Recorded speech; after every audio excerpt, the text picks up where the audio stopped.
Hey, what's up, man? Is it cool if I record this? I may or may not post it on my channel. Yeah, go ahead. Constructive. Yeah, go ahead. I'm gonna record it too. Are And my audio levels good? yeah, it's fine. Okay. If if I do have any audio problems or anything, just let me know so I can correct that. All right. So how do you identify yourself as far as guess you could call it your moral positions? You're an ANCAP? Yeah. So I'm an anarchist, and I believe basically in I believe that unjust hierarchies are invalid, and I believe That makes that sense. anarcho-capitalism solves that problem because it's a voluntary hierarchy instead of one that's unconsensual.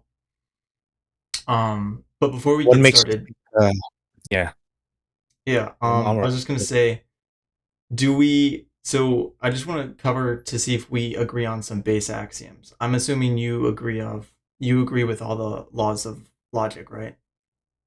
Yeah. Okay, cool. Yeah, so you can open this up if you want. Uh yeah, so I forgot I was gonna go because I was thinking about the laws of logic. Sorry. Um I get distracted pretty easily, but yeah, what makes you think we are already what makes you think we're in an involuntary system with this? I assume you're in the US, right? Yeah. Even any modern democracy. These modern democracies are already voluntary. You are allowed to leave with renunciation of citizenship. You are not born with a right to the land capital that this collective owns already. Yeah. So what I would say about that is there's nowhere to go. Like the states own all the land across the world. The That's only not way the. this Go ahead. Sorry, I tend to cut off people. Go ahead. is cool, it's cool. The way I see it is leaving is not a viable possibility because the states control like all the land in the world. It's possible you could like live on the water, maybe find an island, but it's just like not a viable way of living. I think that a better way of going about it would try to be winning people over to our side using reason, that we should try to go for a more voluntary society because everybody wins in a voluntary society.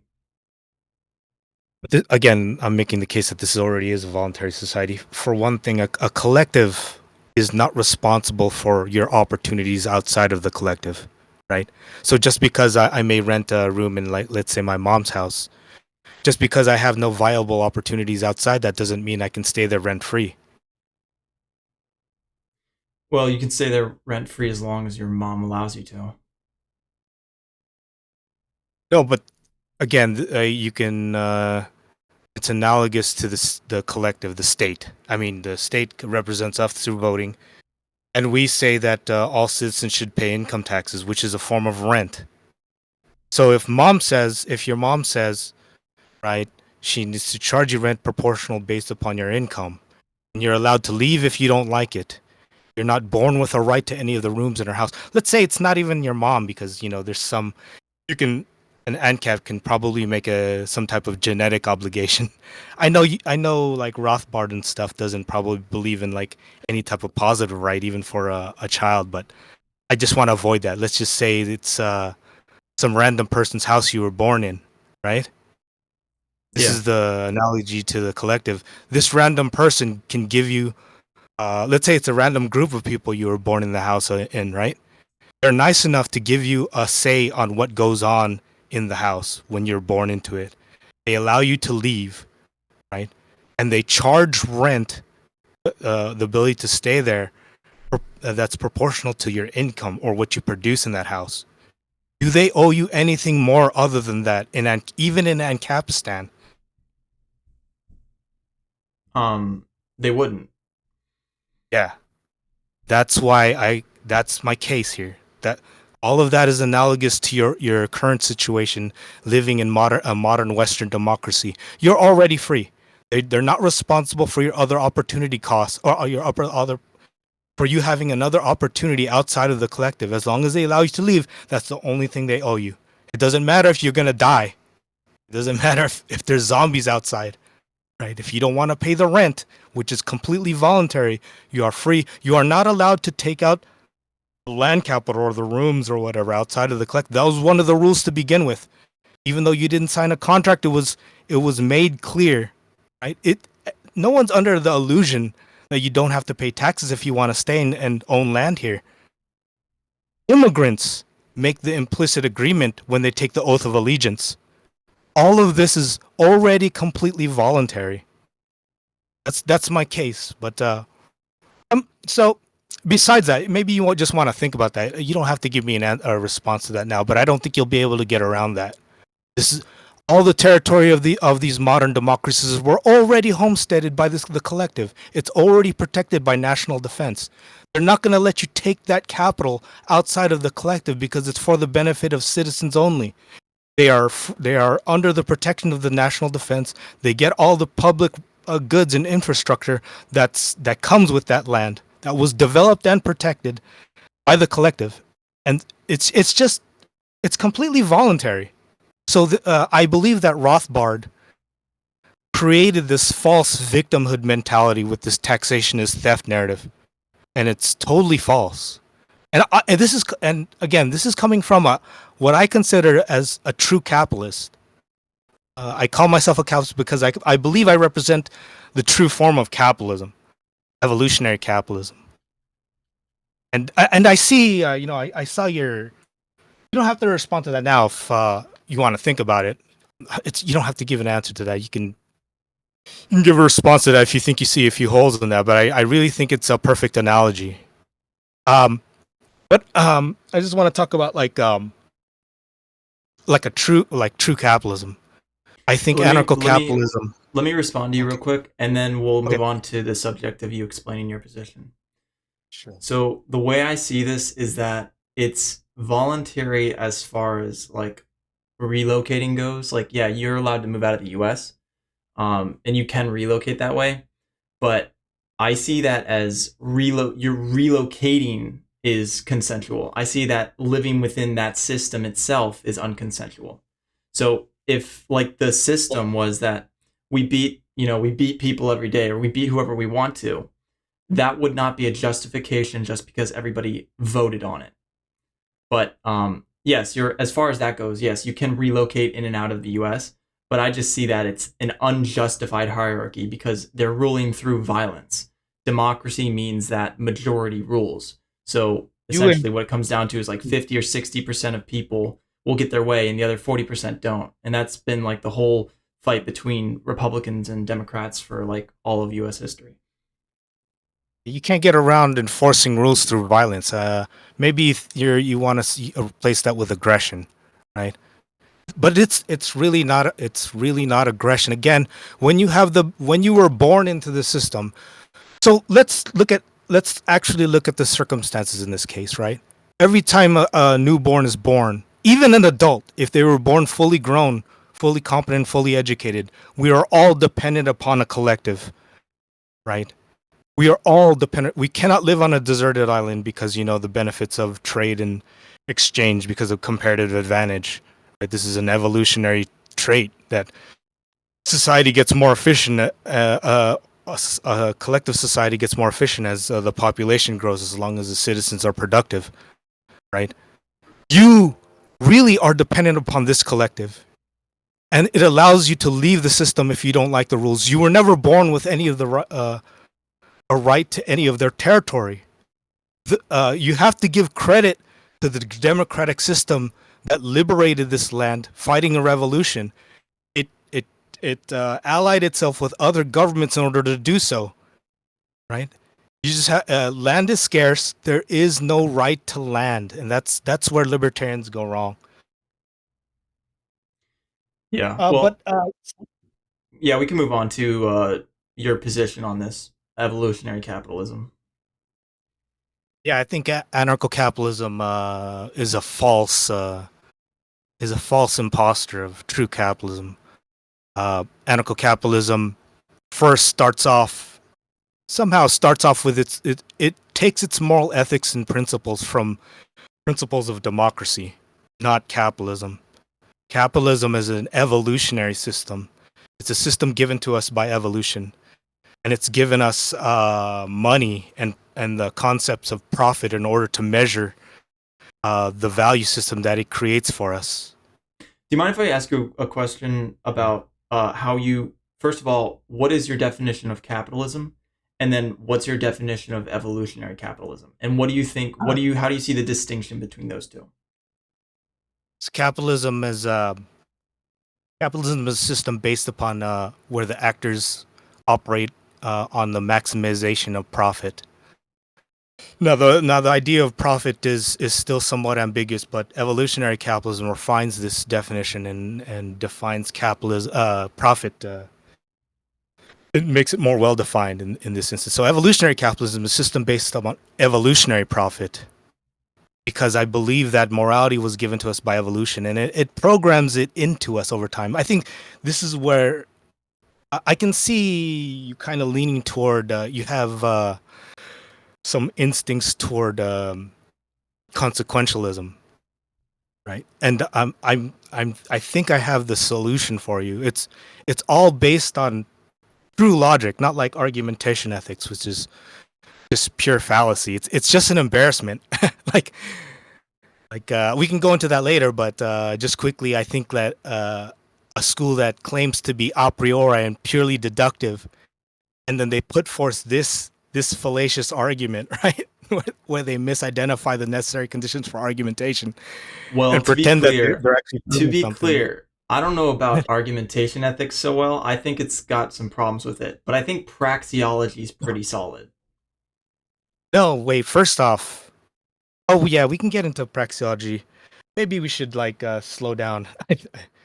um, yeah. Okay. So um, it's not it's not just some problems. It's fallacious. It's so bad. Like it's gross induction fallacy. When you claim that the NAP or some type of universal self ownership property is a necessary condition for argumentation, that is gross induction fallacy by overgeneralizing. They call it I forgot what the words they call it, but in logic in proper logic they call it necessary conditions. I think they call it norms, or I forgot what they call the norms of argumentation, or the it starts with a P. But anyways, Proposition? it's gross induction. Proposition? What's that? No, Oh, okay. not quite. I can't remember it, but norms. I know another word they use is norms for argumentation. You're not no one they don't no one contradicts themselves arguing. You can make arguments against the non-aggression principle or self-ownership as long as you don't reference. So the true necessary condition for argumentation is that sometimes I employ non-aggression to resolve conflicts if I'm not a hypocrite, right? Assuming I'm not a hypocrite, the only thing you can say when I argue is that sometimes I prefer non-aggression, and the only time you can really know is that only in this instance, and that is even tenuous. That I don't even have to give you that, because I could be raping you while I argue about the non-aggression principle. You, your butthole, to be Oh frank, God. is not necessary to argue. Right? All that's necessary. You have to really. So in logic, they call things that are guaranteed when you see an event the necessary conditions. Right. So when you see that when you see an event, you know all its necessary conditions must be true. Right. And what argumentation ethics claims is that each arguer, a necessary condition for each person to argue is that they adopt the NAP, or they believe in the NAP if they're not hypocritical. In order to make that's false. They adopt the some non-aggression principle, right? Like it's Well, here's what I would say about this, and maybe you'll agree with me on the whole in argumentation ethics is the idea that what they say is argumentation ethics is that when you are genuinely arguing in good faith, then you are genuinely arguing in good faith. It's basically tautological. And the reason I see yeah. this as a problem is that I think that many people might not be arguing in a place of good faith, and then they would be fraudulently arguing. But you can't really tell if they're arguing in good faith or fraudulently.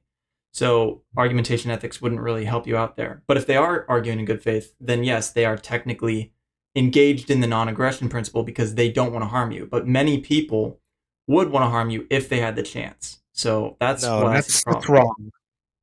Again, I gave you an example where I could be raping you and arguing with you. Like I don't care about your butthole. All I care about is your mouth, right? Is your ability to speak at the moment. I could be right now. I could be arguing with you and breaking into your bank account via the internet right now. Yeah. That's still not a contradiction. As long as I don't make the argument that no one should ever steal from somebody on the internet or something like that. But so it would depend on the content of the argument too. Um, I cannot argue that no one should ever argue and remain not rem- and still remain non hypocritical, right? But again, that is uh, contradicting that. That's a strict universal and never, right? So an easy that would be an easy contradiction to make um, with an instance because you disprove to disprove universals. It's easy to disprove a universal like what I just said. You should never use non-aggression to resolve conflicts. That's a universal. Same thing with the non-aggression principle. You should never use uh, aggression to resolve conflicts. That's what the non-aggression principle kind of says. And in order to prove that, it would take a lot more than just one instance of argumentation. It's easy to disprove that, but it's hard to prove the NAP because it's a universal. Same thing, just like I said, it's easy to disprove the claim that one should never, one should never argue. That's easy to disprove by arguing with you. That disproves that because to disprove a universal, all it takes is just one instance. But to prove the NAP, you need a much wider. Your argument has to have a much wider scope, and it's much more difficult proving the NAP than disproving it. Okay, so I want to And take a it's step back here and then analyze this real quick because I think we agree on the argumentation ethics not necessarily validating the NAP. But I would no, be no, curious. it's worse than that. The way you put it, it seems like there's some type of removable discontinuity, an easy fix. It's not an easy fix. It's a huge logical blunder, and it's an embarrassment to the Austrian school. That's what I'm saying. Well, I'm It's not. like someone claiming that they have the answer to life, and they can't even do simple logic.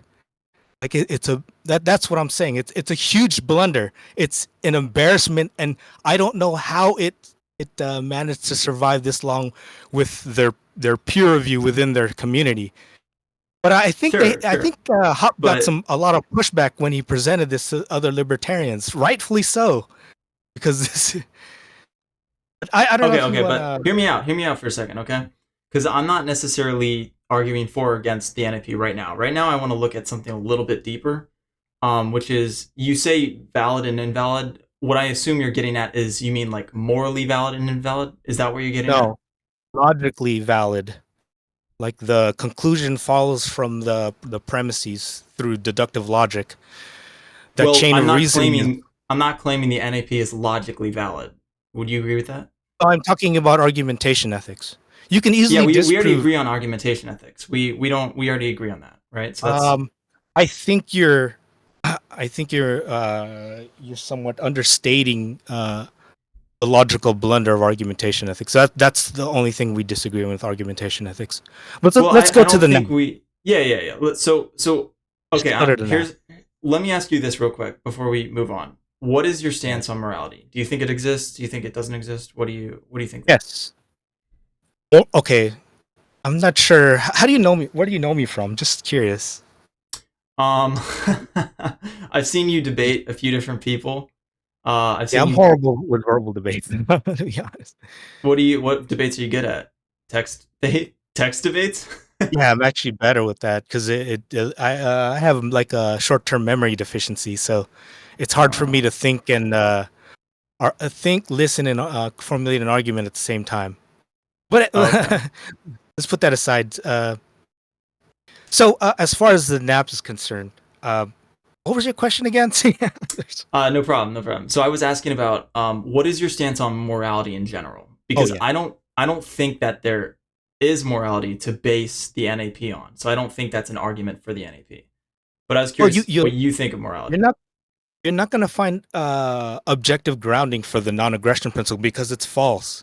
But there is objective morality, and that's dictated by evolution.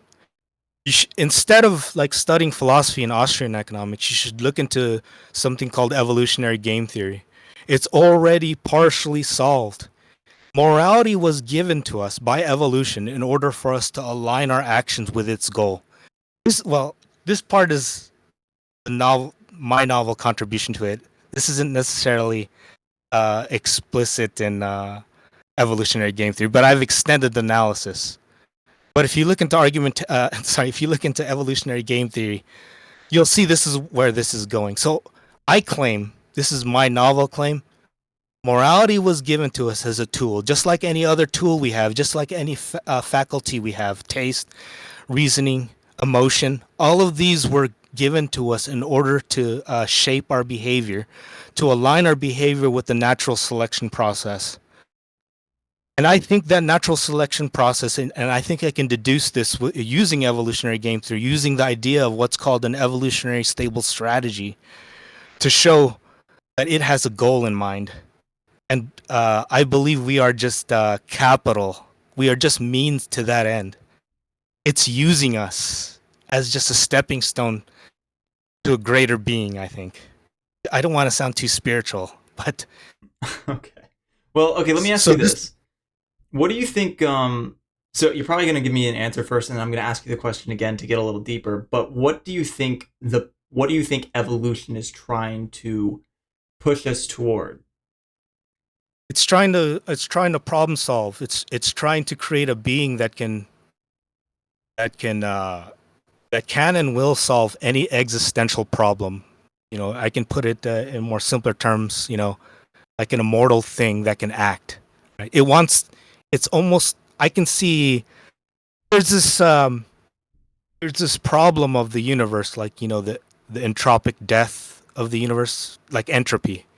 I think it's trying to Yeah. create a being to counter entropy, like something that's complex and still can act, that can still survive even the problem of entropy, and also any other existential problem you can think of.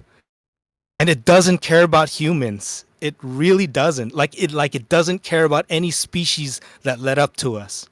It doesn't care. We are just a means to that end. And you can. This is where I think you're wrong. I saw your interview. I think yesterday with Sithis. Sithis. Yeah, it's naive. I know egoism is somewhat. It seems rationally attractive, but it's actually irrational. And if you analyze this using evolutionary game theory, which I think I have, it's like I'm kind of like you, except I've probably had more time to think about it, and I've taken game theory courses, and I've just tried to put everything together that science and math and econ have already put forward as sound theory. Unlike Austrian economics, I just hate Austrian economics. It's so nonsensical. You Every should theory like that they put out. Austrian economics because you like No, I logic. don't. No, this I just showed you their most rigorous logical work is a big logical fallacy. I just The showed you that. argumentation ethics isn't we agree ethics isn't a thing, but praxeology is That's logically deduced. that's just as horrible. It's but the only Wait, difference between okay. that and argumentation ethics is it doesn't pretend to be that rigorous. So the logical fallacy isn't that obvious to someone trained in formal logic. But praxeology is so ridiculous. First off, it's grounded in the fact in the subjective theory of value, right? I think you would agree with that. Am I misinterpreting that? It's grounded in the man acts axiom, which is man acts. Yeah. Which is Yeah. I and I don't have a problem with it calling it an axiom, but I see a bunch of charlatans like Zulu trying to prove it too, which is so stupid. But Sure, again, and but like you agree that like you agree with the basis of a logical axiom being something that is tautological and undeniably true, right? It's self-evident. Um, I would say no. I would say there's a lot of evidence. There's no evidence against it. That's all I would say. I wouldn't say it's tautologically. I wouldn't say it's tautologically true. Yeah, but that's like saying that there's no evidence against the law of identity, right? Yeah, that's accurate. That, we cons- so you have to understand how you construct axioms. You actually have to look at reality and inductively induce them from reality. They come from inductive logic. We just they could be wrong. Axioms could be wrong. I mean, just look at Russell's paradox when we had to revise mathematical axioms. Um, So we don't know. So and they've even shown that axioms can't be complete and consistent at the same time. I think, right? They've shown this. So all we do is like we try to construct the best set of axioms that can create an analytical framework that helps us understand reality. We don't know the flaws of our axiomatic systems. We don't know all the flaws, and I think they've proven that any axiomatic set has flaws. Just to put it simply, the problem is you still have to find them and revise them and try to make it better. And that's what we keep doing. Axioms aren't absolute. well, You I have would to. disagree. I think the three laws of logic are absolute. I don't They're see not. how they could Look, possibly look be at wrong. Barbara. I could give you a paradox. I could give you contradictions that they deduce, like Russell's paradox. They don't resolve Russell's paradox. Run me through it. Like,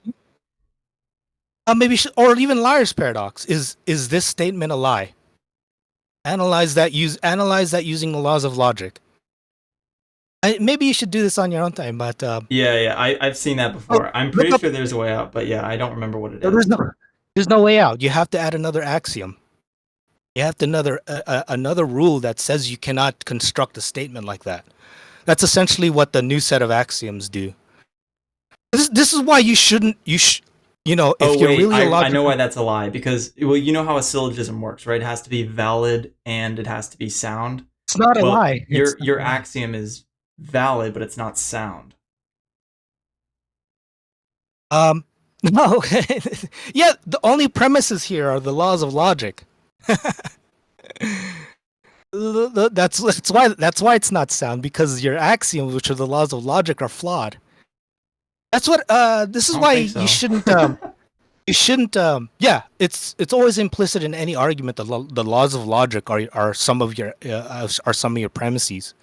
It's always Yeah. That's always an implicit thing. Whenever you engage in a logical argument, even a philosophical, a non-rigorous philosophical one, those are always the premises, and that's why it isn't sound. But anyways, so I come from a background of math, and we have more rigorous ways of making arguments, right? We don't always we don't put things in terms of syllogisms. Well, not formally, but they're basically equivalent, but it's more rigorous.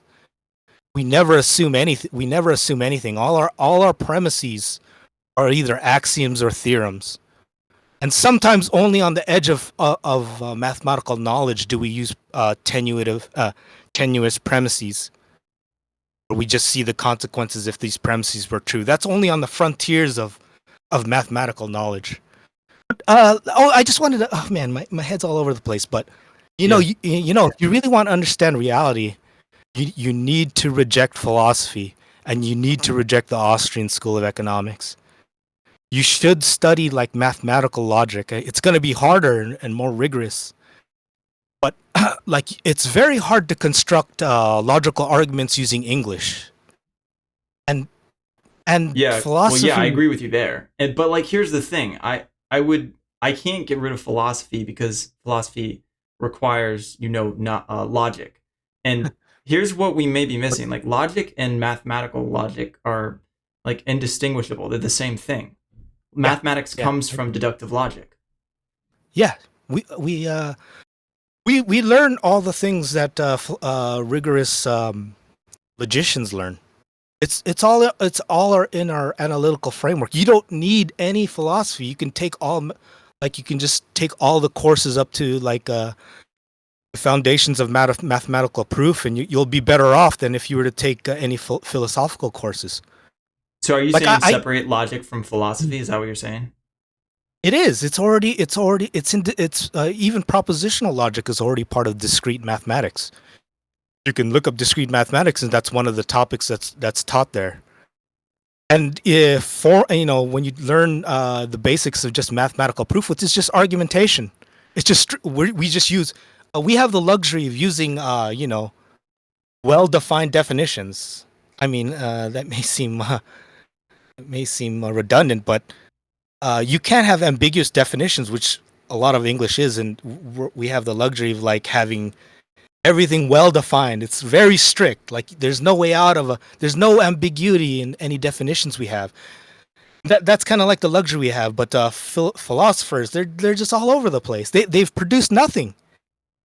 They have absolutely produced nothing, and they're oblivious to the progress that science, math, and econ have already done. That's why every time I argue with ANCAPs, they're oblivious to evolutionary game theory. They're oblivious to why morality was given to us, and they're oblivious to the constructive, the manipulative force of natural selection. It selects for moralities that Well, is so not how about we outside go of there the scope next? of natural selection. How about we Yeah, go there sure. I'm next? How all about over. we talk about your evolutionary morality? Now, what I would say is that I don't see any evidence for morality. What I would say you could argue for is functional morality instead of intrinsic morality. But I would just say functional morality isn't even morality. So, So I think there's a very powerful concept. I've already brought it up. It's called the evolutionary stable strategy. You should really research that. So just intuitively. So the idea of an evolutionary stable strategy is some type of behavior that's selected for by evolution in the context of a certain environment. Of course, that's biological evolutionary game theory. But again, I extend this analysis to what I call general evolution, to incorporate general evolution, which is a general evolutionary selection process that acts on all things in reality, right? But the idea behind evolutionary stable strategy is that a strategy is selected for and dominates existence. Like there's no other strategy that can outcompete it. It's selected for. And it's the same thing with moral behavior. That's why natural selection shapes our morality. It selects for morality, and it doesn't make. So if you consider, you can almost like reduce other moralities to an absurdity. What does it mean for a morality not to be evolutionary stable? That means it will go extinct eventually. Every time it even mutates and comes into existence again, let's say it goes extinct, comes back into existence, it will get outcompeted and dominated.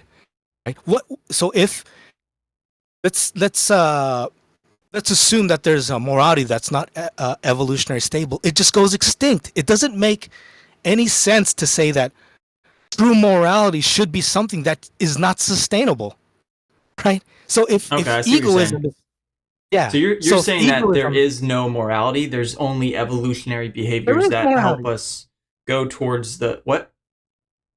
That is morality. That what you're describing. That there's so we. I don't think we have even defined morality, right? Yeah, Obviously, well, that's the morality problem. is. So I don't consider functional morality as morality at all. I only I consider don't know what morality as functional intrinsic morality is. morality. Is that like practical? I don't understand functional. Sounds like Yeah, practical function. morality. I So don't even functional understand what that is. morality means that the morality serves a functional purpose. And if it serves a functional purpose, then I wouldn't even consider it morality in the first place. Because when we talk about morality, we're talking about something that's good because it is good. It's like circular in its goodness, right? But if we're talking about functional morality, then we're talking about like, I decide to be a peaceful person because in a society, being a peaceful person gives me reputation and reputation that people will trust me, and then I can interact with that society. That's what I would consider functional morality. So it sounds like your So evolutionary theory uses what would you functional call morality. a morality that's destined to dominate existence? What do you call that? destined to, well, I mean, I guess Dominate. the purpose is to dominate existence. But so what another way of putting is evolution will force all things that have morality to adopt it. It forces it to set these set of guidelines for behavior, right? That's I think we can define that as morality, right? A set of guidelines to for behavior to help an actor determine what to do in every instance. Let's say even right. Okay. That's a morality. Now these set of moralities have evolutionary consequences, and this so all our you got to admit this, right? You admit this. All our intuitions are programmed into us by evolution. Do you acknowledge that observation? That all intuitions are programmed by evolution. I'll tell you that Oh all well, intuitions are programmed by biology. I'll agree with that. Yeah. yes, and it's done so imperfectly because it's not done. It's not done tuning us. This is what evolutionary stable strategy shows that we're being tuned toward this my morality. If I'm correct, I still have to show that it's an evolutionary stable strategy. I think it's fairly simple too, because where was I? I started thinking. Yeah, yeah, I But see. Okay. I didn't see the goal of evolution, right? So the goal. So I don't want to sound too spiritual, but I think it has But the goal of evolution is, I think I did. I did say it is to create this perfect evolutionary being, a being that can and will solve any existential problem, an immortal being that can act to solve any threat to its existence. And it's probably not going to be human. And we are capital. This is where capitalism comes in. We are productive production goods, like just like a tool, a piece of machinery in order to produce profit for a business. So can The I end ask you goal is something? profit. Yeah. Um, so it seems like your evolutionary theory of capitalism is sort of like this idea that's like very, very long time span. Like it could be like hundreds of millions or even billions of years. But like, how does this actually fit into creating a, like, I'm assuming you want humans to keep evolving, so you want us to survive. But like, how does that like morality sort of tie into legal systems and an economic system? As those are the evolutionary mechanism evolves. That mechanism itself evolves. We are accelerating the pace of evolution by changing the mechanisms of construction. So, in crude biology, in crude biological evolution, we have random mutation, which takes a long time to find an optimal combination, and then natural selection. Then evolution upgraded us by making us have sex and dying. Right? It wants us to die because it forces us to, to try to want to perpetuate ourselves in some other type of way through genetic means. But it wants us to mix our genes and find better combinations of genes in order to upgrade us. So it gave us sexual selection, and part of that's emotional. Maybe part of that can be rational, even. But the primitive version of sexual selection is very emotional. It's something that's hard programmed into our preferences, our sexual selection. We don't have any control of what we find beautiful. Really, value is objective, right? In that way, we're forced to find something beautiful. We cannot control that. We cannot control what gives us pain. We cannot control what gives us pleasure. We have very little control over those, I should say. Okay, but Um, economic and legal yeah. system. What So do you say? again, after sexual selection, now we're at the point. This is where general evolution comes in. This is not biological evolution anymore. I actually don't care about biological evolution anymore. I care about general evolution, which accounts for rational selection, us reasoning out what works, us reasoning out what natural selection selects for. In other words, building it, and then evolution comes in and judges to see if we're right or not. And this is where systems come in. This is where moralities come in. This is where strategies come in.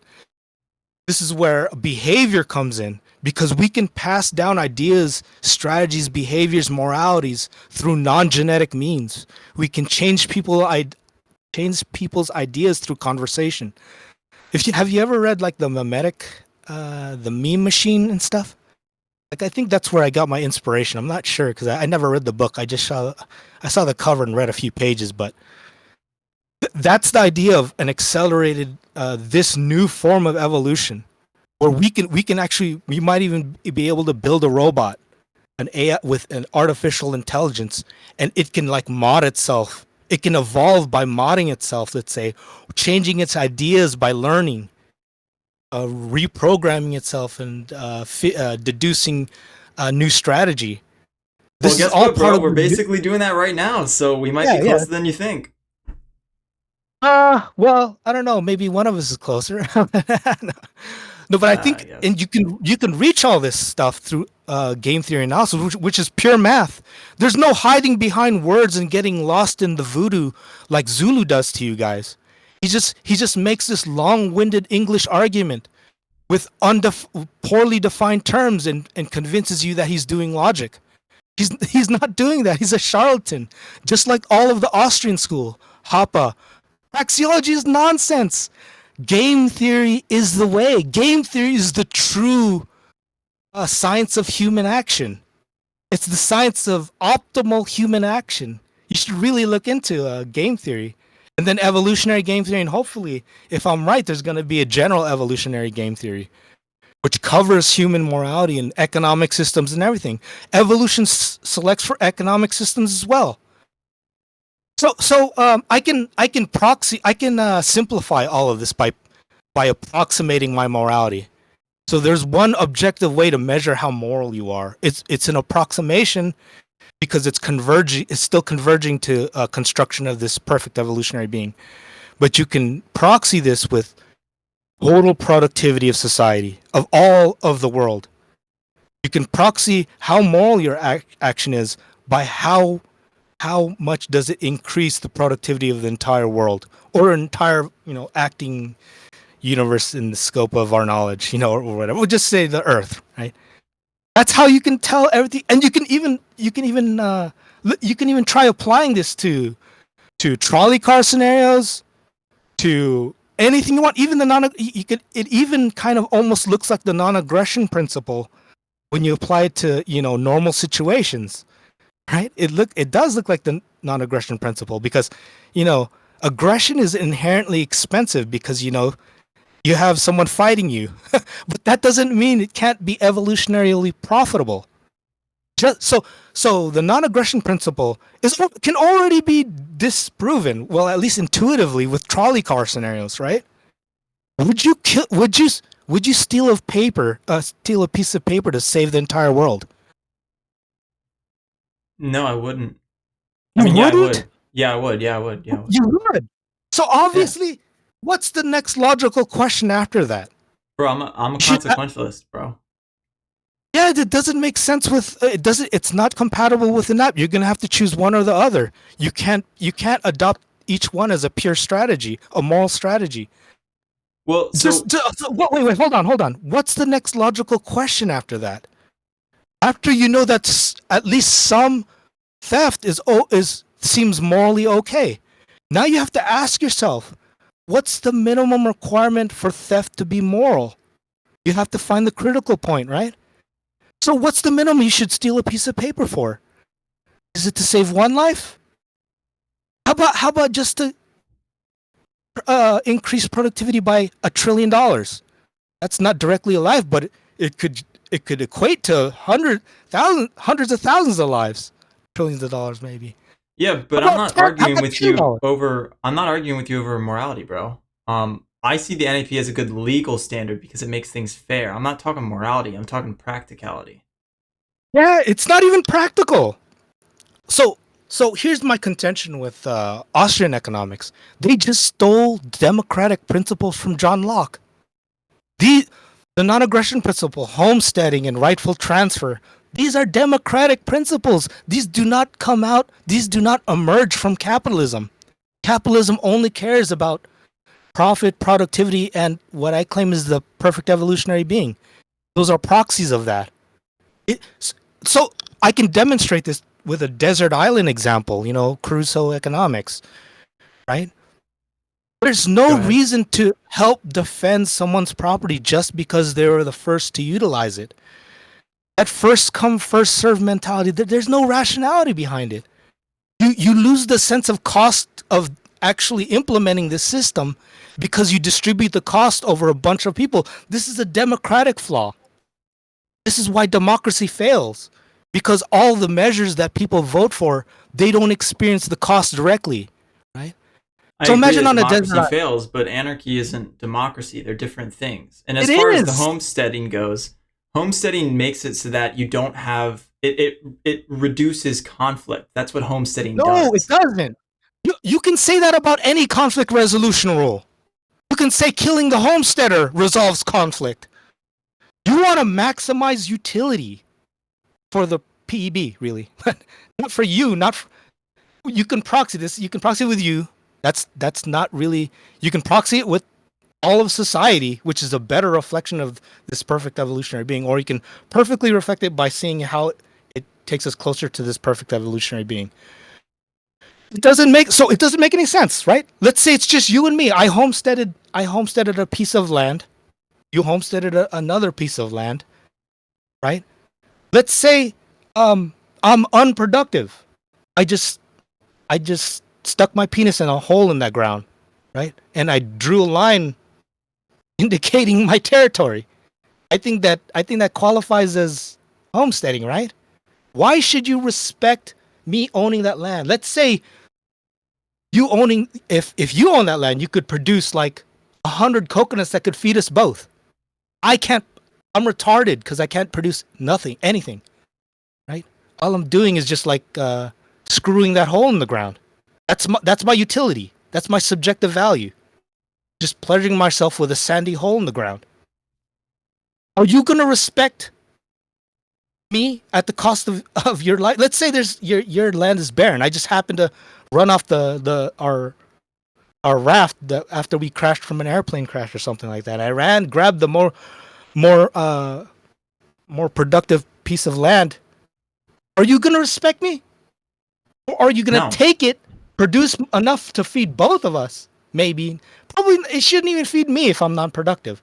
I'm gonna be a drag on your existence if Yeah, I'm you really are. not productive. But Yeah. the way I see this is that there's the consequentialist argument, which is if it was just me and you, literally just us, yeah, I'd probably go and kill you and then take your land. But here's the thing: we live in a society, and the thing is, people, the vast majority of people prefer peace. And so That's if they see me kill somebody, they're gonna fucking hate me, dude. They might you they can't might kill no no me. no. It's you What do you cannot mean, no? analyze things. You cannot analyze things in under current culture because we are all our behavior is shaped by current law. That's right there. We think things are bad because we are already incentivized to follow law that look like what you're talking about. When you remove those laws, you do not know how people will act. You don't know how people will view murder, right? It's not going to be cut and clear. It's easy to see because we're going to be put in jail and there's actually an enforcement of those laws. So it naturally shapes our thinking as a child when we grow up. When a child grows up outside of those laws under capitalism, where everything is under evolutionary pressure, we're gonna culture's gonna be selected for to approach true morality, if I'm correct, right? You So I'm curious. I want to bring this back around to how we initially got this on this subject. But you were basically telling me about what we should do today in order to serve evolution's greater purpose. So again, what would that look like? Is that some sort of rule consequentialism you enforce in the economic system, or what would that look like? it's this is the ultimate form of consequentialism. This is the ultimate form of utilitarianism. I have an alternative title for my ethic. It's called evolutionary utilitarianism. It's not classical utilitarianism. I don't care about people. I don't care about maximizing happiness. Happiness was given to us again as another measuring tool to help us detect whether if we're moral or not. Wait, can I And ask you why you want to maximize evolution? Like evolution doesn't care about you, so why do you care about it? because it's an actual god. It's an actual enforcement god. It's an objective force that enforces its rules But why through do you care natural about it? selection. I don't have to. I can deviate, but I'll be selected against. Why would you care about being I selected don't against? actually. I do care about it. Well, I do care about it because I think it's right. But it's just this is the bridge to the is ought gap. It's just an illusion. This is a positive observation. We are being forced to this by nature. It doesn't care about we're so if you look at it this way. So this is where moral malfunction comes into play when you lose when you're not clear of the goal in mind and you confuse a means to to the end. Just like with so that's what I claim egoism is, and even the non-aggression principle. Egoism, since you are means to that greater being, you might confuse that you are the end itself because you have to sustain yourself in order and for the benefit of this greater being, for the benefit of the creation of this better being, right? So your existence, as long as you're a productive citizen, is morally justified, right? But you might lose your set. But there's a point. There can be you can create hypotheticals where you should sacrifice yourself for this greater being. That's where the malfunction of egoism comes into play. Just like a drug addict is malfunctioning from the pleasure sensation that evolution gave us, right? Technology has outpaced our genetics programming that it malfunctions where we think taking drugs maximizes a utility, right? But we've lost sense of the fact that this pleasure was meant to be like a meter on how moral we are toward the perfect evolutionary being. This is why we feel moral every time we're productive. Every time we save a person that's productive, we feel moral. That's what the non-aggression principle is. I mean, I think it's it's somehow a mistranslation of true morality, right? You do want to respect other productive people because they have information about what they think can increase productivity in society, and who are you to come in to tell them any different? But you might be more enlightened than the person, and as long as the profit incentive is intact, where you're spending your own money to aggress against the person to correct their action, just like a parent to their kid, right? It's still moral. It can still be at least intentionally moral. But with government, I'm with ANCAPs, right? I don't like democracy because it's inefficient. This is a pure consequentialist perspective. Government spends money inefficiently. It doesn't steal from us. Remember, I just made that case. Everything's pretty much voluntary in modern democracies. But government takes resources and wastes it. It slows down our progress. It actually pushes back our progress toward this perfect evolutionary being. That's why it's immoral. All decision making must be on a profit basis. And let me just add too. So money. So I've said that you can approximate morality with production, and you can also approximate production with profit from an individual from an individual's perspective participating in the economy, right? Profit was given to us by evolution to help us measure productivity, and productivity was help us to measure how close we are to producing this perfect evolutionary being. But all three of those, since they're approximations, they deviate from each other, but evolution will force them to converge. It's evolving money to better reflect the interests of this perfect evolutionary being. And I think it'll evolve money into open reputation. I could probably I might be able to show this with game theory, but I think it's forcing it to converge to open reputation. I think that's what was lost with democracy. Everyone was everyone was brainwashed into thinking that privacy and freedom are inherent to morality or some type of sustainable system. And these are abominations of democracy and somewhat that somewhat translate to anarcho-capitalism. I see a lot of libertarians think that privacy and freedom. Well, I have a big problem with privacy. Okay, well, So I think so let me say this. It sounds like you're against ANCAP's moral position, but you think that they've got something right practically going on because they want a more no, efficient capitalist system. So you would yeah, at least partially. side on us with the efficiency, right? No, you guys don't argue from efficiency. You do. Well, sometimes you do because you know, there's a lot of in the field of economics. There's a lot of utilitarians that are you can reach kind of a libertarian perspective. I don't think so. I don't think my perspective has been developed where it gives the opportunity for libertarian utilitarians to find a better ethic. So I think it's but for the most part, the people I find outside of the discipline of economics are gravitate toward the freedom aspect and this non-aggression principle crap. But aggression is a tool given to us by evolution, and it is not made obsolete yet because value is not subjective.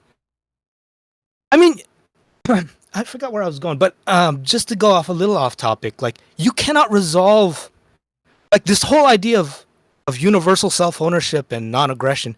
Not only can't you resolve trolley car scenarios or stealing paper to save the world or the minimum amount of benefit that justifies stealing a piece of paper or stealing money or whatever, you can't even justify where rights full self ownership begins. You guys have trouble delineating when someone gains full self the ability to fully make decisions on their own as long as it doesn't violate the non-aggression principle. You guys cannot define where a kid crosses that line where where he can become a prostitute or shoot automatic weapons, right? When he can leave the house or take a prostitution job or whatever, To be or fair, take a that's the slip job. problem for all legal systems, not just the NAP. No, Just it's saying. not. Mine solves that. Mine solves that. How? Evolution forces us to determine when the child is should make his own decisions, and that's it. It's not a line where they at one point they just make all their decisions. You aggress when it's appropriate.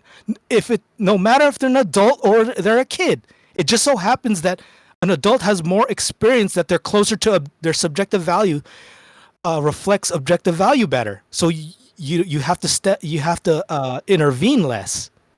But Okay, okay. it's still Let the me ask case. you You this can get then. drunk.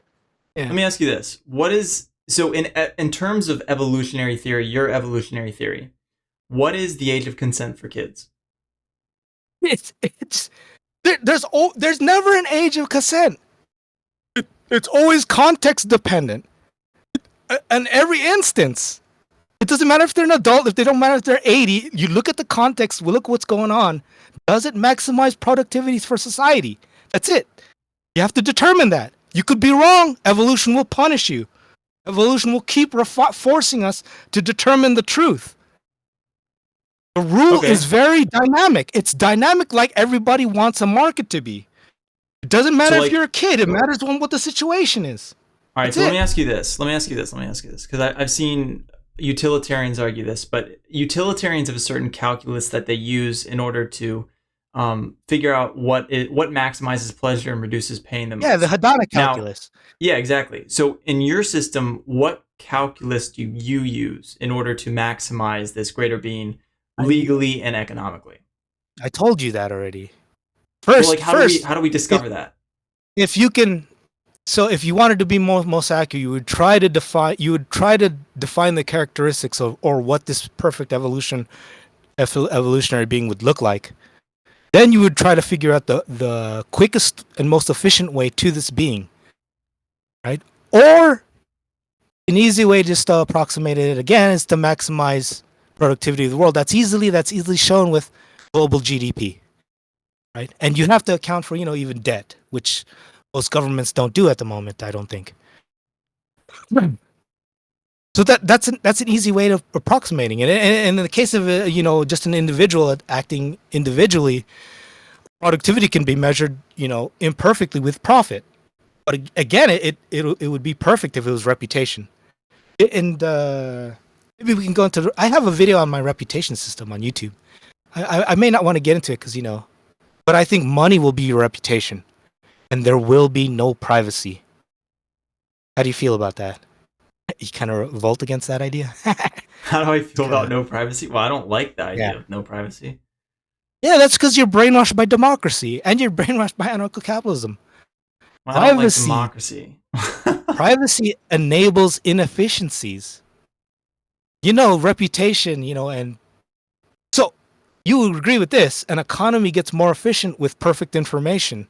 When all the actors have all the information available to them, there's nothing hidden for them.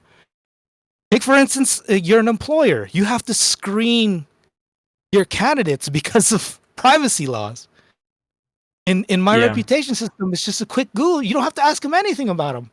You know everything about them, from their sexual history, their criminal history, their credit scores, their credit history, their test scores in elementary school. Well, I agree. Every I single agree with thing. you on that because in the future we're gonna have technology that tracks everything you do, and yeah, like in Yeah, that sense, yeah, you're not gonna have any privacy because everybody's yeah, gonna have your records. yeah. Yeah, Yeah. ANCAPs usually put it in terms of, the government having all this information. They start thinking of all the bad things they can do. But you can't stop information. The cheaper it gets to disseminate, the more expensive it is to suppress. And this solves the IP problem too. It's not that IP isn't theft. That's what ANCAPs usually argue, right? It's just the fact that in a real market, it's too hard to suppress the idea.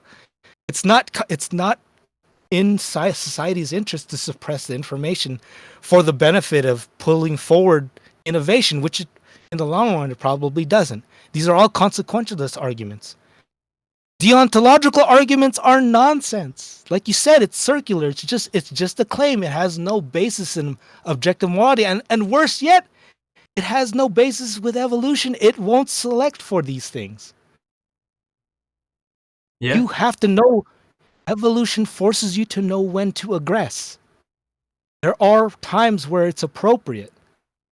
Just like the Coconut Island, there can be more modern examples, even lesser so. Society. So here's the general case with capital. Right? Anytime someone is underproducing with capital, it should be transferred to someone who has higher productivity. I know that's something that the people have to understand, but evolution doesn't care. It's forcing you to try, right? If someone can produce like 1 unit of a good and with this piece of capital, and someone else can produce 10 units of a good, right? Evolution will force you to find a way to transfer this property. If the guy doesn't want to do it voluntarily, you have to do it aggressively under the cost of 9 units, and everyone will be better off. And I contend everyone wants this system, even the victim of this aggression, because in other instances, property will be aggressed for his sake too. He will be the beneficiary of this when someone else's property needs to be taken in order to increase productivity for his sake. Yeah. I So mean, okay. Let me put this out here.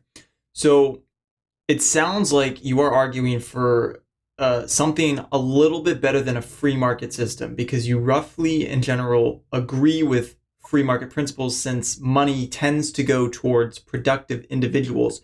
But you think that there's a few flaws in the overarching system where there are a few unproductive factors that need to lose their assets and be given to more productive people. But for the most part, you would agree with free markets, except for those few individuals who are unproductive. in a way, yes, but this is where this is. But I find anarcho-capitalism has done a disservice by taking elements of democracy, which is Lockean property rights, and putting them in the context of a market system. Free and market are incompatible, and I claim that so the reason why I have a bigger beef I have a bigger problem with anarcho-capitalism rather than even communism or democracy or socialism is because anarcho-capitalism is insidious. It is like an embezzler, right? Socialism and communism are like thieves, right? You can easily see their theft, and it motivates you to act quickly. But an embezzler is hard to detect. Its inefficiencies last a long time and create much more damage in the long run. That's why I hate anarcho-capitalism more than I hate communism, because I contend it creates more damage with this conflation of freedom and a market system. That is an abomination, right? You should be free to act in your own whatever you think is in the interest of whatever when it benefits this perfect evolutionary being or when it increases productivity of the world. And you shouldn't be when you're not, right? I mean, and it's up to us to gather resources in order to stop you from whatever action you're trying to commit. That's what I Okay, hate so about anarcho-capitalism. It's an imposter of true capitalism. It's very okay, insidious.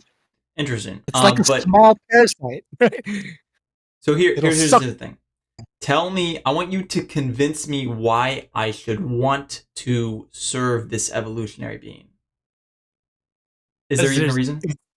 it's it's like if the Christian God were true. If there were actually a heaven and hell. This is Do you real think heaven do and you think hell. there's a heaven and hell in this Living, evolutionary? living, finding elements of yourself that can be part of the perfect evolutionary being is heaven. I have kind of like a weird theory. I think religion was a mistranslation of my ethic. It's like a mistranslation through imperfect evolutionary programming of my ethic. Like this heaven and hell actually represent. I think the PEB kind of like is analogous in the Christian in the Christian ethic as Jesus. and like we're trying to bring about his second advent, or in this case his first advent, which is all it need which is all it needs. All it needs is to come into existence, and then it's perpetual by definition. But where was I? My head's going all over the You were place. you were telling me why I should be convinced that I should follow this evolutionary path or why not. Yeah, because it'll crush you if it. So the way it sets it up, right? The way it's programmed is even imperfectly, even in with our partial programming from evolution. It makes us have instincts to stop things that either inhibit or set back the progress toward this evolutionary being. In other words, set back, production. Anytime there's an act of destruction, we feel morally we need to stop that. That's it's already partially programmed into you. Now you can refine it and refine your actions toward it. You can remove this stupid idea of non-aggression. It's not that sometimes you should always aggress. It's just sometimes you should aggress. And you have to detect, and evolution will help you. It'll refine money to where you can better measure when you shouldn't aggress. And it's very interesting, this reputational system. You're going to be trading. You're going to be it's going to be like a crypto reputation system where there's going to be an information portion of everything about everybody you can look up. You're going to have several credit system scoring.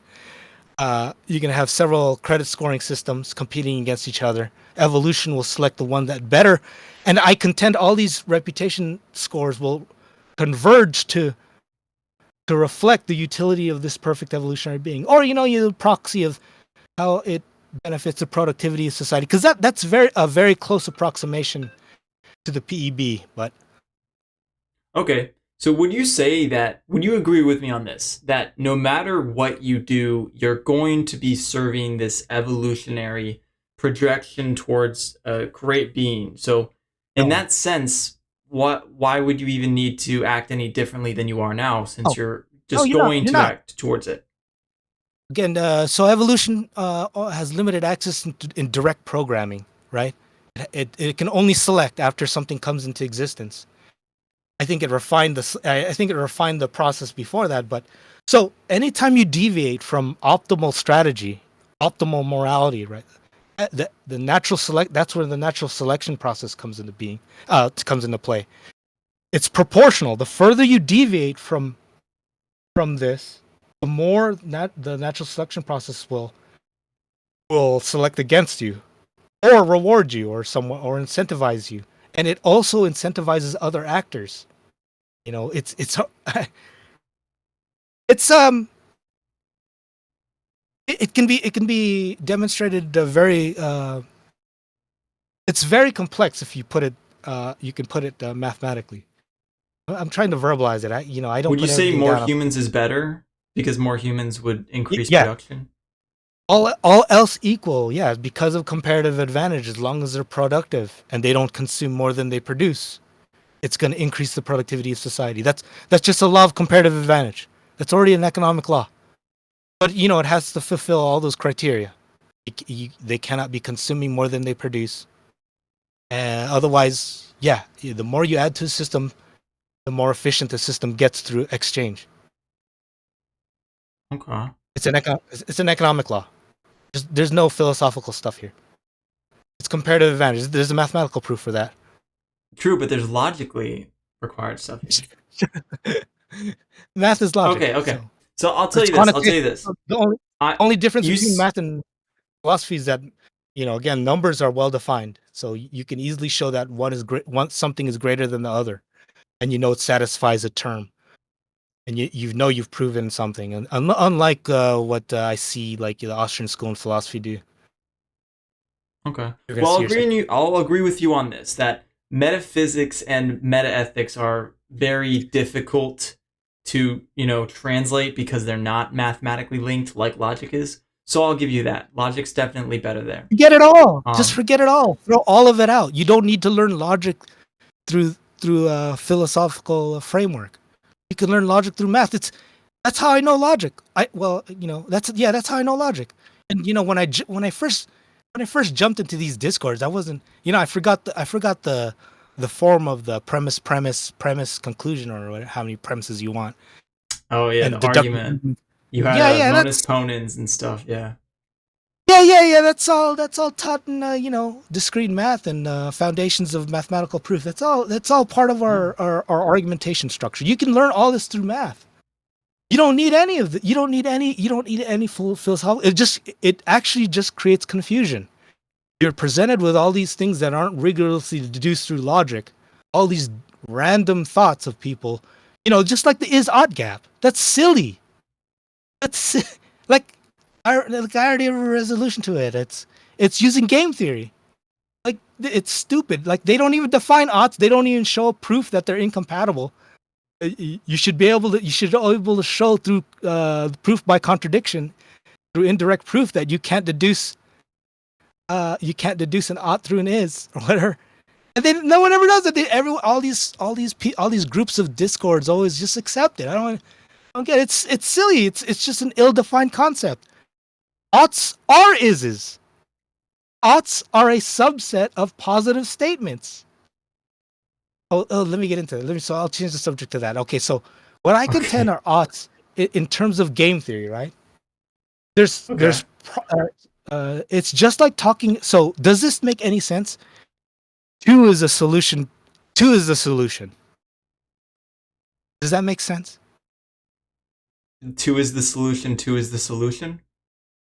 No, it's just one. Sorry, I tend to repeat myself. Just two is the Oh, sorry. solution. Does that make sense? I thought you were saying like law of Two is identity or something. But yeah, I understand what you're saying. Two is the oh yeah. solution. The solution of what? Does that yeah, exactly. That's the same thing. That's the same thing people do when they reference an ought. You ought to do this. Why? Right? So what I contend is oughts are strategic solution sets to game theoretical goals. So once you set a goal that has to do with action, human action, the strategy solutions that fulfill this goal are objectively determined, are the oughts. So they represent solution sets. They are and is. Like two is a solution to, you know, x plus two equals four, right? I mean, x equals 2 is the solution. It makes sense in that context. It is the solution. Yeah, but I See, and think the same thing. here's where my question comes in, because the reason the is-ought gap exists is because No, we know certain things about reality, but we don't know what it is that we're supposed to do definitively. Now, if you could show me a deductive reason, or a yeah, deductively reasoned out reason for why we should exist, I might accept that. I did. Um, Well, I did earlier, but again, so here's the thing, right? but you can So do it once you mathematically, set up, right? So uh, maybe I'm not sure you have the you have the prerequisites though. So, but as far as so in that simpler case, in that simpler case of what strategic solution sets is, that they're a form of odds to a goal. There is room for subjectivity on what the goal is, right? But it is still objective. Once you set that goal, like you can select any goal you want, right? Any intermediate or ultimate goal you want. The strategy that fulfills that well-defined goal, if it's well-defined, is objective. Value is not subjective, right? You cannot there's an optimal there can be, well, depending on the restrictions of your goal, right? There might be some type of restrictions that decrease the amount of strategic solutions in the solution set, in other words. But and if you apply my theory, right? Evolution imposes one goal on you. This again. Now I'm applying my theory to this the strategic solution set analysis. Evolution imposes one goal on everyone through the natural selection process that's creating this perfect evolutionary being. And that's how you derive oughts from an is. That's an objective force forcing us to converge to understand this. That's where the gaps. Well, anyways, the gap is never there. It reference what you should do to accomplish a goal, but there's only one goal that's imposed naturally, objectively, by evolution, and that will cannot be denied once it is shown that this is a general evolutionary stable strategy. I actually have a paper for you too. There's a paper like someone tried to see if egoism was evolutionary stable. So, well, that would just make sense intuitionally, but also I think I've deductively proven egoism. So, but I don't know if you agree with the logic. I'll go over it again. I think I Yeah, so basically the axiom is the self does what the self wants. And this sort of ties into determinism. I think this would actually fit right into your theory, so I don't know why you would go against it, but essentially it means that it's a sort of deterministic theory where you can only do that which you prefer. how did you develop your preference? Well, you could put whatever you want there, but it doesn't really matter, right? It does, because evolution programmed it into your deepest preferences into you. Well, so I mean, when I say that your preference is already there, all I'm saying is not how it got there. I'm just saying it is there. So like if you see a rock laying on the ground, it could matter how it got there, but all I'm saying is that it is there, right? We can see it's there. And that's all I'm saying with preferences are there. I'm not trying to claim how it got there. I'm just saying that it okay, is there. I, I don't see significance then. If it's just Well, the significance is look, that you always everyone have a has preference. preferences. Yeah, Everyone has preferences. Everyone acts on those preferences as long as their actions are not restricted. Sure, exactly. And that's all that's my fine. axiom That's fine as an says. accident. Yeah. Yeah, but I don't see like how you're gonna prove this thing. Well, the proof is in the pudding. The proof is tautological. It's the idea that you can only do that which you prefer, and that's why you're an egoist, because you can only do the things that interest you. This is where the English language doesn't isn't sufficient So, for like what do you think? Where do you think the disconnect is? all the definitions of each word you used. Like you can't take the English. I mean, you can't take proof like logical proof for granted or logical argument for granted. I mean, all of the words you use have to be well defined. Like you used a bunch of words that I get hung up on. Like my brain doesn't allow me to go past a word if it isn't defined well enough. Like I define it again. You said Okay, each word. so Oh, almost each word I'm hung up on. I'll define the words. I'll say the axiom first, and then I'll define the words. So the axiom is the self does what the self wants, and the words are defined as self being, you could Self. probably say consciousness, and does meaning the means towards the end. The self does what the self wants, and As so long as he's what able wants to, is the right? end. So the self As long uses, as he's able to. yeah, as long as it's able to, yes. But that would go in with Uh, whatever your preferences are. So like whatever your situation is, you would I'd have to prefer read towards this. the thing that you prefer. Yeah, I'd have to read this. It's I process things visually better than I can send you the auditory. axiom, and then you can. I'll send you the axiom, and then you can tell me what you think about it. Yeah, but I'm very skeptical. Like, it's first off, you don't prove axioms. Okay, you don't you don't go out setting to prove axioms. Axioms are on the edge of knowledge.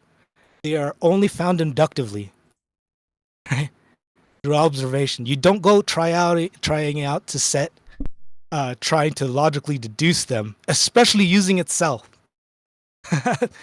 So when you call something an axiom, it's kind of mathematicians know you implicitly that there's probably no proof for it.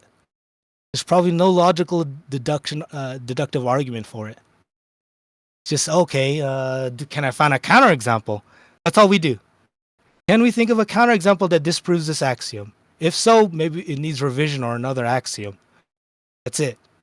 Other than that, yeah, we do try to find proofs too. If it can be proven, it's no longer an axiom. It becomes a theorem. Something deduced Okay. from other axioms, from true axioms. Again, axioms are on the edge of logical argument. They're the things that we have to just assume. It's just not just assume, but through induction. All the evidence leads. There's no counterexamples. There's obviously no counterexamples.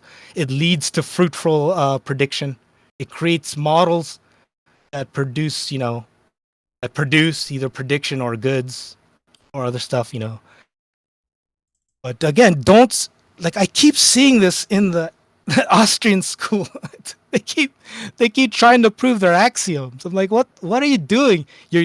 I see Zulu trying to use contradiction to prove the law of contradiction. You can't do that. That's circular. That's circular. Like it hasn't been established yet.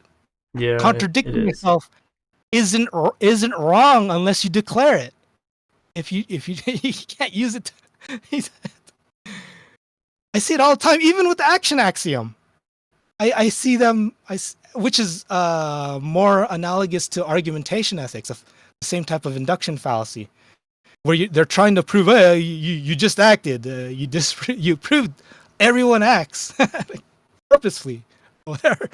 But no, I can argue someone else acts unpurposefully. But damn, I'm all over the place. Yeah, I no. didn't have a I sent you yeah. the definition and like sort of like a small explanation of how Okay, I see the I'll take a look axiom. at it later. Okay, yeah, Yeah, cool. But it's very basic, and I don't think it's meant to be complicated. It's essentially just like, can you think of a situation where you can't act on your preferences? And you're right in the way that this is like inductively observed. It's true that we do inductively observe it, but like that doesn't mean that it's deductively wrong. So like that's how we found the laws of logic through experiencing life. That's true. But what I would say is deductive reasoning exists independent from us. yeah, I agree with that. Okay. Just It's like a lot. math, math I exists think a lot. independent from us. It's the same thing. It's a part of math. It's an essential part. Math isn't just numbers. Math is pure argument. Yeah, Mathematical math proof is is the logic. Math and logic are the yeah. same thing. Yeah, Yeah. all mathematicians usually agree with that. It's some type of logical structure that is subjective, that exists outside the mind, and we only discover these things, And that's why I love including logic, because logic and math are definitively true. They're definitively Yeah. true no matter what. Then you should like game theory instead of praxeology. Praxeology is voodoo. Bro, send me the proof. Prax- Send me the proof and I'll believe it, okay? no, just look at game theory. It stands in total opposition to praxeology. It's a normative ethic, Wait, especially is game evolutionary game theory theory. derived from mathematics or logic? Yes, it's well, what are the axioms? Yeah, well, there's some assumptions every time you can change the assumptions every time you do game theory analysis. You can you yeah, it uses perfect rationality. It uses well, so you can even well, I don't want to get into it because So it it's been a uses little deductive while. logic, basically? Yeah, it's all deductive. It's all A deductive priori logic. knowledge. You essentially like create a Oh my god, scenario. stop with that. I just hate I hate philosophical or Austrian terms. I just hate them so much. We don't use Sorry. well. I think they do use that, but Well, a priori yes, is precedes Austrian, but a priori just means deductively. It just means you're yeah, but deductively they abuse it. They analyzing something. I get it, but they abuse it. They claim they're a priori, then they produce fallacies. They commit gross inductive fallacy. They try to prove axioms. They don't know what they're doing. It just shows the incompetence of that school. Every theory that comes out of the school, especially subjective value, man, I have big problems with that too. Subjective value, aggression theorem was wrong. ECP is wrong. There's nothing necessarily wrong with central. There's nothing necessarily wrong with printing money. You can actually create better outcomes printing money if the project is profitable. But government tends not to be profitable because the democratic process has a lot of game theory dilemmas. Tragedy of the commons, public choice theory. All of those things are pretty mathematical. They're really mathematical. They're You not should really. mathematical, but the problem with that is that you would have to have all the variables in order to figure out the solution. It doesn't matter. No, it doesn't matter. It Just does because it's matter. hard. No, You it need doesn't to have matter. every No, single variable to create the it perfect math doesn't equation. matter. Just because something has a lot of variables or is hard to understand, it doesn't mean you don't try to obtain all those variables and understand it fully. Sometimes the best way to do that is to experiment, right? We need to see people experiment with aggression in the market to see what works and what doesn't. So we can Yeah. optimize the amount of aggression. But the non-aggression principle forbids that. If you were to implement a system that defends the non-aggression principle on Lockean property, that would make the empirical data hard to obtain. Well, bro, But I think that if we had anarchy, we could try out all these different systems and then see which is best. Because we could have different types of people creating their what own is anarchy? societies. What What? is anarchy? What is anarchy? So anarchy You're is talking about freedom as the no aggression, basis. It's freedom as the no basis, and then aggression, you build your way up. no aggression. You mean right? By anarchy, I you would mean see it. no.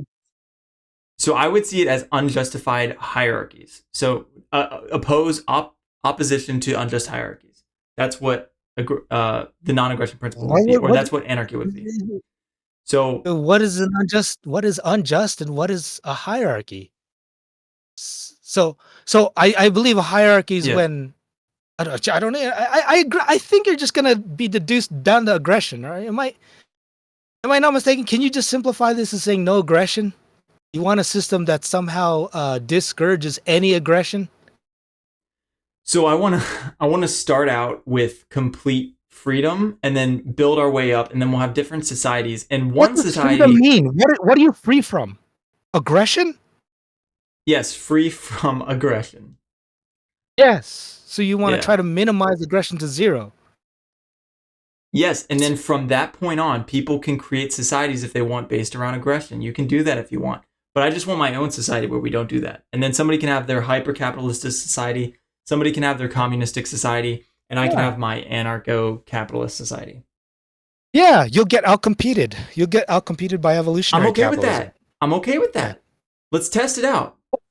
But in the meantime, yeah, I mean, sure, if you don't believe like theory, I mean, well, it's not rigorously shown yet, but if it is and you don't believe it and you try to experiment, you'll be selected against if it's inefficient or not. Not against the communist society, though. You have to agree with me there. Come on, bro. What are you talking about? You know, I've my competed anarchy against. society would destroy a communist society, right? Yeah, Yeah. sure. I mean, again, And then I your think right now society can destroy my society afterwards because yours would be better, right? it, I don't. It would depend on the context whether we regress against you or not. Like But if like, you present something. why don't we do that? Why don't we create a bunch of different experiments and then see which is the best? Because so if we, I don't necessarily have a problem with that. That gets in, that's get into the minutia of the strategy. I'm an accelerationist, so I would like to see you try out your idea and I accelerate your ass. I mean, somehow if Okay. I can, like Well, I would knowledge will help exploit with your. acceleration. If we have more knowledge, it'll help us accelerate faster. Yeah. So yeah, so what do you? Let's get into strategy and how to obtain our systems. I'm an accelerationist, so of course I have no problem with aggression. So someone adopting the non-aggression principle might have problems. Might think that accelerating a system, accelerating the fiscal collapse, somehow is aggression. Like I promote war. Like I advocate to vote for war and drug wars and all this stuff War because I is think it. extremely inefficient, though. It's Yeah, extremely hard on the economy. yeah. Well, no, not necessarily. Because of debt. As long as it's paid for with debt, the economy doesn't experience the inefficiency directly. You agree with that, right? If you use And debt, when you say you use debt, do you just mean they print a bunch of money and then use that for the war, and then the debt's offloaded to uh, the people? no, not necessarily. If Or what if do you they mean? do that, then the burden is handed off to the people holding the currency, which is still a moral solution. So I want to accelerate evolution. That's what the idea of accelerationism is. I want to exploit the weaknesses of a system with the tools it gives me. I'm not going to violate their laws. I'm going to use their voting system, convince others to do it with me. And the reason it works is because debt gives me the ability to allocate the damage to the ones who believe in the system most. That is the people who loan the government money, the people who work for government and work for them on uh, uh, it's paid for with debt through pensions, and people who hold the currency, which enables government's financial stability and their ability to spend. All those people need to be evolutionarily punished through defaults. So when a default occurs, either monetary or fiscally, either a traditional default or a monetary default where they hyperinflate away, the people that suffer most are the people that believed in the system most. This is where it acts like a, this is where I allocate the learning process to those who should learn from the process, right? So the people that loan government money in order to fight these wars will lose it, will lose all their savings. All their production will be for naught. The people that invested their savings into the currency that enables the government to spend should be punished. The people that work for them should lose their pension. This is what, so you want to accelerate the system before you have the chance for the government to allocate all that debt to the taxpayer, who are relatively more innocent than the people that help fund government, right? The taxpayer kind of has no choice, even though we can renounce our citizenship and leave. But, Okay. they should have less burden, through default. Default relieves them of burden. And this is why it's a moral thing and it accelerates evolution. The people that invested in the system will not invest in the next system that has a similar structure. It's a Democracy is a Ponzi scheme. I think me and anarchists can agree, but they're not a thief. Democracy is a Ponzi scheme, but not a thief. And I want this to implode, and I'll exploit it to my benefit as much as possible. You can make the people who believe in my theory better off. I want to make the people who believe in my theory better off, which is only me really at the moment. But you know, people who distrust the government will invest in things. I've seen people get rich off Bitcoin and stuff. That's because of accelerationism, even though it's not actively being pursued. Are you a Bitcoin proponent? No, again, I don't like privacy, even though it's pseudo Hmm. anonymous. I Well, want there to is no remove privacy. It's completely open. it's pseudo anonymous. I want to remove every bit of anonymity. Your wallet will be open to will be seen by everybody. I will see what you earned every day and what you did to earn it. Yeah, that's I what will see Bitcoin what you does. spent it on. No, it doesn't. You have to link the wallet to the individual first. Yeah. That's the pseudo part. It's not true. It wants to be anonymous. I want to remove all that. Your wallet should have your name on it. It should be your Facebook page, and you should never be able to delete it. It should have all your history. And I think I think I'm just playing around this with my head. It's just a game I play when I'm bored, but I'm trying to see how this reputational money would work, like how you would hand it off to heirs if you die or something, if you have a last commandment. But so I believe money is like the ability to command capital for the benefit of the perfect evolutionary being. That's kind of like a new definition of money I made up. But it's your ability to command capital for the sake of producing more capital. It's like an endless production process, but it's really to produce the end goal of producing this evolutionary I being. assume it's to go into research and technology development, right? Yeah, that's ultimately, but it has to lead to more capital to build this perfect evolutionary being. But yeah, we have Right, to but capital develop all goes this. into research and development, and that's how you create a powerful entity. Yeah, Yeah. we have to have enough resources to free up enough time to figure out the strategy this thing needs, how it understands how to utilize energy, and the materials it needs to enact its strategy, how it builds a mechanism in order to execute its strategy. Like we have our bodies and brains. Like how is this But thing so going to why look like? why does war help us accelerate towards this? Why does war do that? Well, war can be profitable. I don't have any problem necessarily with war per se. I have problems with any project that a democratic system undertakes. Because, through game theory analysis, it's tragedy of the commons, right? Spend this pool of resources before someone else does. And with public choice theory, you can see that when you spread out the cost of a project over a large population, people voting for the measures start to lose the sense of what it costs. Right? Just like you're able to advocate for a system that of non-aggression because you're not directly paying for a system that actually enforces this. Right? That this is where you're falling in the democratic trap. This is where anarcho-capitalism succumbs to the same fallacies of the tenets you stole from democracy, which is Lockean property. John Well, the Locke was the reason I grandfather of believe in democracy. the NAP is because I think that it benefits me the most. So if you can think Yeah, of a system that benefits me more, I might but adopt you that system. but you've grown up in a sheltered environment, one where a system accumulates large amounts of debt to protect your constitutional rights. That's why you have the false sense that it works.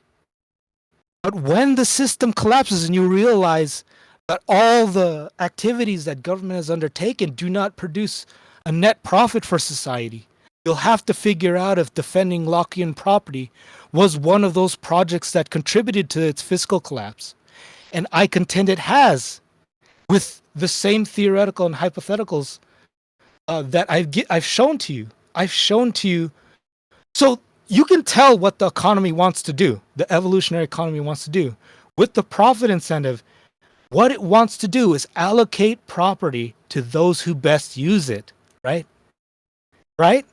Right? That's what the profit incentive does. If someone can produce more with it, he can tender an offer to the person, right? So if this guy produces one unit This guy produces 10 unit can produce 10 units with it. This guy will probably and he doesn't have any opportunity costs. Let's assume, just for simplicity, he'll offer the guy, anywhere up to 10 units for it. And the guy will probably take anything more than 1 unit because he profits off it. And you see, the capitalist system already has mechanisms in order to do this, but there are problems. This guy might have sentimental attachments to the land that cause society to lose out on those extra 9 units. And so the Lockean property, the Lockean ethic will defend this, will keep this inefficiency. The capitalist ethic won't have it. There will be an enforcer, and he will go to the highest bidder, and that is moral. The productivity, so right makes might. Right, your productivity capacity gives you the ability to do what you want.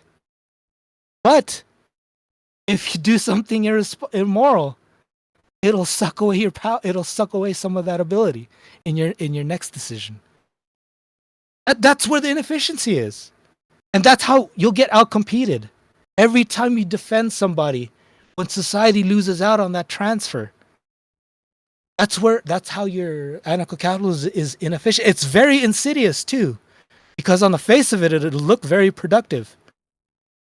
And okay, so who's going to be allocating these efficient resources? Are we going to have like a monarchy, or are we going to have some sort of technocracy? It's entrepreneurs. It's groups of people that come together, that pool capital, that spend their own reputation. Now everything is done out in the open. You cannot aggress against this guy without everybody recording it on the reputational blockchain. It'll be recorded forever. Right? It'll be so on we'll your have meritocratic rulers. Yes, that's what capitalism is. Why does Elon Musk have so much power to command capital? Because he earned it. Capitalism is pure meritocracy. It's plutocracy, even, you could say. Unfortunately, that's the most efficient way. But it doesn't mean you stay rich or powerful. It depends on what you do with that power in the next decision-making node. That's game theory. That's where evolution comes in. It's the ultimate judge. But I don't see what your big problem with normal free market capitalism is, other than these little tiny examples of people who are going to be inefficient. Let me demonstrate opportunity cost. Let's say democratic government is like a parasite on production, right? Let's say if you were to implement my optimal system, we would be at 100% productivity. So the benchmark is my system, which is 100% productivity, right? If you do things democratically, like in our current system, let's just say, I don't know, I want to make something easy to calculate. It's just 50%. It's a 50% parasite. It cuts production by 50%, right? It's obviously a detriment to our well-being, right? Our productivity, measured in productivity. Now you bring in capitalism. Let's say it's inefficient as well. It doesn't, because of the reasons I mentioned before, right? You have to transfer it as soon as possible, so you maximize productivity. If it operates like, let's say, the non-aggression principle creates 5% inefficiency, right? It's 10%. It creates only 10% of the inefficiencies of democracy, let's say. So on the face of it, it looks like a less harmless system. Why do I have a problem with that? Why? Because of opportunity cost. And the fact that duration might not be linearly related to inefficiency. Meaning that because the inefficiency is so small, it causes its duration to be much longer, right? So you can see it causes 10%. It's only 1/10 of the inefficiency of democracy, right? But it may last 20 times as long because it's harder to detect, causing an opportunity cost, which is what we would have produced if we were at my optimal level. So you see, so let's say it creates 5% a loss, right? Let's just say a loss, 5% loss, opportunity cost loss over. Let's say democracy creates uh, let me 80, put it in 70. nominal terms. It creates so over a 10-year, so it creates let's say democracy creates a 1 unit loss per year. So over 10 years, it creates 10 units of loss, right? And anarcho-capitalism creates only zero point 0.1 unit loss every period, but it lasts twice as long. I mean, no, 20 times, 20 times as long, right? What you get is democracy created an opportunity loss of 1 unit, and anarcho-capitalism creates an opportunity cost of 2 units. You have lost more in opportunity cost because it was a much more insidious system. And you can Okay, kind I of see what you're saying. So you're saying anarcho-capitalism is high time preference because we're getting immediate rewards in the market versus unless we can collapse the whole entire system, in which sort of if we had a time frame of 100 years, in fact, we would get more profit if we didn't have a free market and had a system that was more calculated towards profit. That's what you're sort saying. of. I'm saying the loss is greater because the duration can the duration more than more than offsets the intensity. So I need to write this down so I can better present it when the time comes. But you see, the Yeah, loss bro, is just greater. kidding.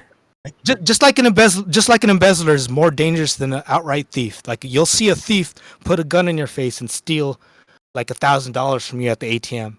But an embezzler, because he does it secretly, very hard to detect. Like you have to go through the books. Will be able to steal millions or tens of millions of dollars from you. Like if I take $1 a day from your bank account, you'll probably never know, and you'll probably never put a stop to it The unless government. what was that? I said the Oh, the government. government. Yeah. The government steals you through inefficiency, but not through taxation. You are dependent upon this collective. You stay here by choice. You stay here Yeah, by right. choice. That's Yeah, I should that's go not live a in the yeah. You sea should. with the Little Mermaid. Yeah. That's not our problem. That's not the collective's problem. Can I use that excuse to my landlord? Can I go to my landlord? Hey, you got to lower my rent because hey, there's no better place for me. I might die if you kick me out. Is that an excuse? Doesn't lower your rent? No, that's not. That doesn't make rent theft. They're not responsible for your choice, your other choices. It's you. Go fight a revolution. This collective already did the hard work.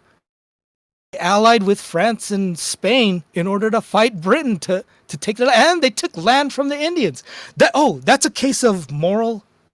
That's a case of moral theft if you consider it theft, right? Stealing land from Indians who didn't utilize the land efficiently. Stealing that land created, better was more. It created more goods and services. It advanced, thought, everything because it was more productive with that land. It should have been taken from them. That's kind of like a real world case of moral aggression. As long as the people who benefit are willing to pay the cost of aggression, it still can be moral. Even African slavery turned out to be moral on a consequentialist level. Don't you agree? Maybe I shouldn't record this Yeah, part, but in your theory, in your evolutionary theory, I guess that would be true. yeah, it benefited their progeny. Now all their progeny are citizens of a first world instead of having to live in Africa where they have to suffer civil wars and all this other national strife. And look at where they are. They're a third world country. Now they can, do whatever. They have their constitutional rights protected by the silly system. I don't believe rights are stupid. It's an element of religion. Rights came from religion and democracy, not from capitalism. I don't know why. Wait, who took it? Did Rothbard steal from Locke, or who's the one who You incorporated said the natural rights? Austrians stole from Locke, I think. Yeah, but which one exactly? I know Menger. I don't think Mises did either. I think Rothbard. Did Rothbard start it? He's the one who adopted the non-aggression principle, right? He stole it from Ayn Rand, I think, right? Ayn Rand made And then the took Locke non-aggression and Comte. principle? What's that? I Ayn think Rand made so. the non-aggression principle? I didn't know that. Yeah, I think so. Yeah, I think Rothbard stole it from her. Oh. You can fact check me. I'm not not completely sure. I History don't know, kind of dude. I'm blurs not a me. historian. Yeah, But but Rothbard's incompetent. He endorsed argumentation ethics, and he stole the non-aggression principle from Ayn Rand. He's produced really nothing, and Mises could produce just confusion. What do you you believe in subjective value? It's no, man. I have a real big problem. I'm gonna change subjects again, but I have a real big problem with the agenda-driven narrative of subjective value. I really hate that theory. It is an abomination to capitalism. I think Menger was honestly trying to explain how prices come about, but I think Mises perverted the theory. I hate the theory altogether, though, ultimately. But because again, what do you well, I think think about that'll be a subjective good value? subject maybe for next time we talk. Oh I'm yeah, running out of yeah, time here, but I was thinking maybe we could do like a little closing statements. Like you make a closing statement, I'll make a closing statement, and then we'll peace yeah. out. Um, The one who goes last has an advantage. so 'Cause true, they so can. true. I'll go. Yeah, Okay. you go I first, and think then I'll end it. I think you're wasting your time both with philosophy and Austrian economics. You should I've already pointed out the logical blunders that prove they're not a priori. They're far from it. They're voodoo. They don't use real logic. You have to reject philosophy because it's unproductive and it doesn't have a rigor. They don't really apply logic. I hardly see them ever apply proofs or anything. You have to go into math, probability, Bayesian inference, game theory, real economics. You don't you don't listen to the Austrian school. Economics and game theory are not value free. Value is not subjective, value is objective. Evolution is the objective source of all value and morality. And it's ultimately the source. You can analyze it through game theory and economics. And look, I mean, if you really want to study logic, you should look at the foundations of mathematical proof and argumentation. It's all in there. Stay away from the ideas that philosophy give you. All of it's trash. They confuse you to think that you can't bridge the is-ought gap. And they've produced absolutely nothing. They've spun their wheels and wasted resources for millennia, ever since all of those disciplines came out of it. I think you should. I think you have some good intuition. I think you have a sense of consequentialism. You see some value in consequentialism and utilitarianism. I did too. I mean, of course, it feels right that there's this objective calculation of the hedonic calculus. This is what game theory does. You can calculate. It's because everyone's a productive individual, so you have to measure their interests as well because they're capital in this production process, and you can weight everybody's. You can even do a complex calculation of like weighting everybody in their based upon their productive value, and you can see that somehow utilitarianism somehow conforms to even my evolutionary utilitarianism. There's some value there. There's absolutely no value in adopting, and that's why utilitarianism created economics. It helped to create a large portion of classical economics. There's some utility there. There's absolutely no utility that didn't produce anything by now. If it's in philosophy, you should throw it away. And especially Austrian economics. It's the false capitalism. I'll end it there. Thanks. Thanks, bro.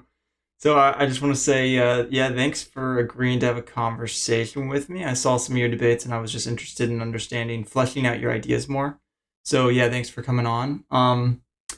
I remain a student of logic, and I think I always will be. I think logic will be the most important guiding light for me when I am developing my beliefs. And if I can deduce anything logically, I will use that in my belief set. And if you can send me any evidence or proofs or mathematical claims, that are deduced logically, I will gladly accept those. But so that's why I'm an egoism, because I believe I have deductively deduced egoism until I'm proven wrong. I believe that follows corollary with determinism and consequentialism from egoism. And the reason I believe in Austrian economics is because praxeology appears to be logically deduced, and until I see that mathematically taken apart, I will continue to see praxeology as true. And yeah, I mean, the way I see it is, as an egoist, I want to maximize the things that I enjoy.